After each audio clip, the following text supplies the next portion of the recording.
olhos do Senhor, Deus então era com eles, dava livramento, fazia milagres, fazia prodígios, fazia proezas perante o seu povo.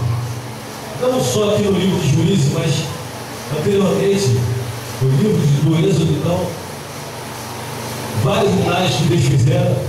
Só que depois, quando eles estavam tudo no bem bom, quando eles, entre aspas, eles achavam que não precisavam mais de Deus, quando eles achavam que Deus já fez, ou já tinha feito aquilo que eles queriam que Deus fizesse, eles então simplesmente tratavam de ignorar a Deus.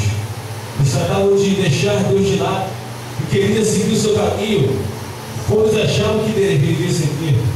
Só que uma coisa é certa: quanto mais o homem, quanto mais o ser humano procura liberdade, mais esse se arrasta no pecado.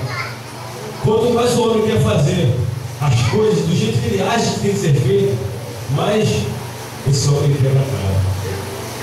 Nós, de uma forma ou de outra, nós temos que ser movidos, podemos ter uma direção. A gente estava no bem bom, a gente tinha tudo de mão beijada, e nós largamos os caminhos de Deus, nós largamos, irmão, a direção de Deus, irmão, para então, irmão, fazer aquilo que a gente acha que tem que ser feito.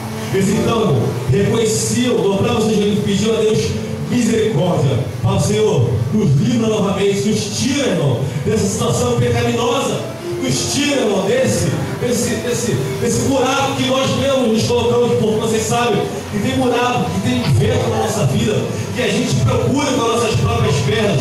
A gente sabe que aquilo é errado, a gente sabe que aquilo não é de Deus, a gente sabe que Deus não está no negócio, a gente sabe que Deus não vai aprovar, que a gente quer, porque a gente quer, irmão, fazer aquilo que a gente já tem que ter feito. Depois vai, bate a cara no muro, quebra a cara, e muitas das vezes nós temos o Padre, Senhor, deixa a palavra para você nessa manhã, volte no seu caminho e tome novamente a direção que Deus colocar na sua vida, porque Deus tem um pensamento melhor. Jeremias fala: eu sei o pensamento que tem sobre vós, pensamentos de paz e não de mal, para vos dar o fim que desejais. Deus tem pensamento bom e melhor para você.